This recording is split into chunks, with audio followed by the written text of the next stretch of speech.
ज्योतिराव फुले. सातारा जिल्ह्यातील खंडाळा तालुक्यातील नायगावच्या खंडोजी नवसी पाटलांची मी कन्या. अवघ्या 9व्या वर्षी माझं लग्न ज्योतिराव फुले या माणसाशी झालं आणि हळूहळू मला कळायला लागलं की ज्या माणसाशी माझं लग्न झालं तो एक सर्वसाधारण माणूस नाही, तर या जगाला एक ऊर्जा देणारा एक क्रांती सूर्यच आहे.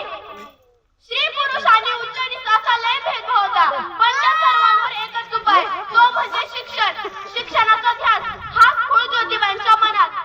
असं सेवक ज्योतिबा शिक्षणाचा प्रसार करत असताना फरार नावाच्या ब्रिटिश मॅडम त्यांना म्हणाल्या, मिस्टर फुले, तुम्हाला शिक्षणाचा प्रसार करायचा आहे ना, पण तुम्ही उमेदला घराच्या बाहेरच पडू देत नाही.